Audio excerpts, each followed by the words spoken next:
Yeah, my name is Dr. Peter Mbae. I've worked in this government since January 2023.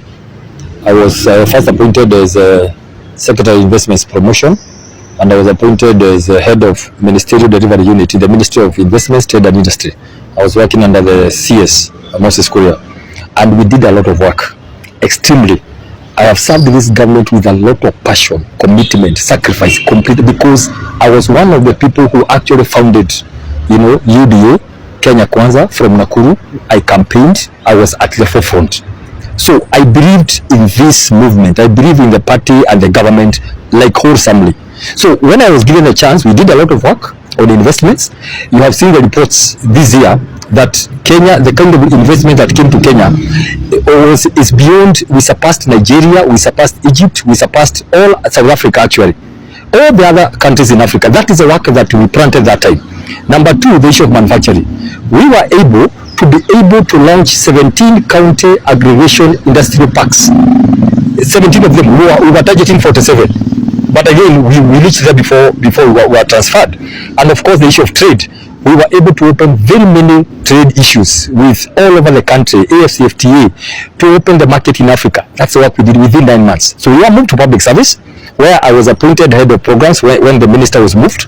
And we did a lot of work in terms of Huduma Center, in terms of NYS. So, and one of the things we did, because performance and delivery was in the ministry, we went around 23 ministries, talking about achievements, talking about what they are planning to do, talking about the challenges.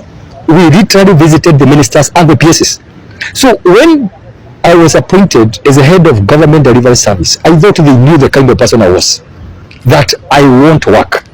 I have no other reason. I don't live on salary. Me, I want to work because there are so many people who would want to be comfortable. But I knew this. I thought they knew. So we started to work. I got a team of 67. For your information, GDS has people across the country. We posted people in every county and in every ministry, so that we can go check the work, because the work of the GDS is to track government projects and programs so that we can have value for money for the taxpayers. In each time a project is allocated money, we follow up, make sure if there are bottlenecks, we solve them. Now, one of the issues that came up, I was there, I've been appointed, and I went to my seniors and I told them this is how we want to structure delivery in the Republic of Kenya. Because we discovered there are so many offices, so many centers doing the same thing. And they said it's not possible. Because not unless we want to do this so that every office can feel they're doing something to please the head of state. I said, can we help the president in a better way? Can we corrupt all these small things, like 5 or 6, into one? I have the people who are able to work so that we can deliver. Now, a lot of what I proposed was not done. There is a lot of structural issues, many issues about, you're supposed to work. What happens?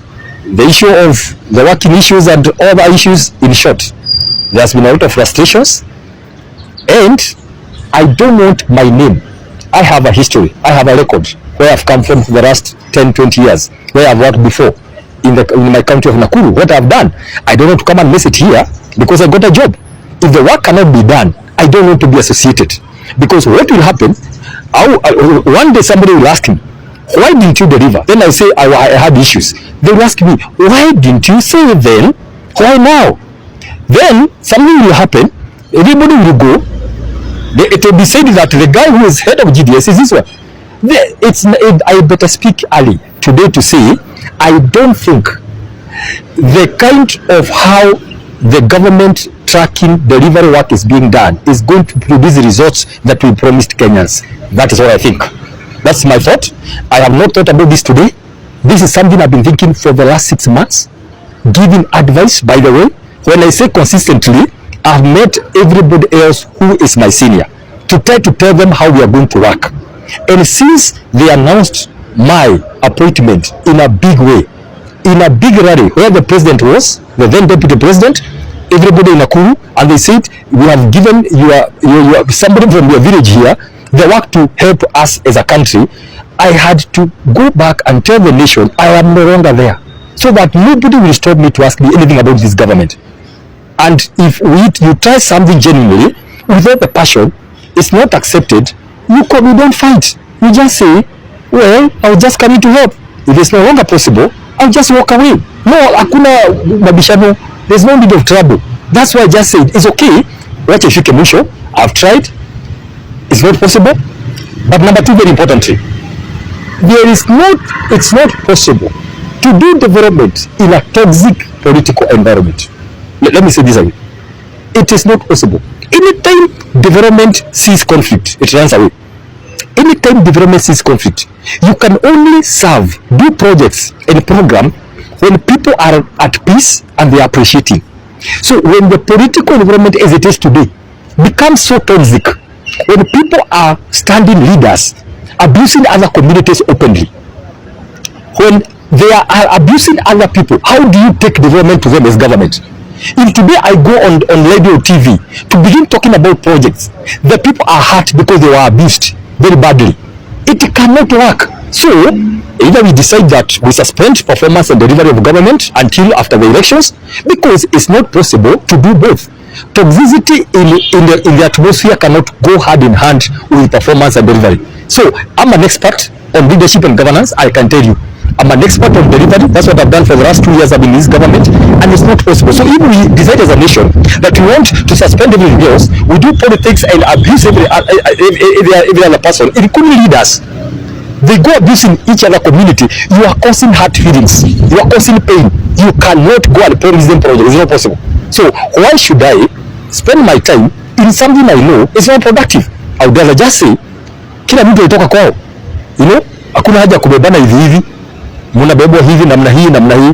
Kila mtu alitoka nyumbani kwao. Kikiumana anaambia, please, pole, nilikuwa nimetoka kwetu, wacha nirudi kwetu nyumbani. It's as simple as that. Some of us are professionals, and we don't do this because of salary. We do this because of a cause. We want to do something, to be told, on the year of the road, this and this. There were some people who came here and they delivered. There is a big hue and cry about unfinished projects from government. Our work was supposed to go on the ground and look at what is being happening and make sure it happens. If it's not happening, I don't want to be part of that game, because they're going to mess my name for nothing. Why?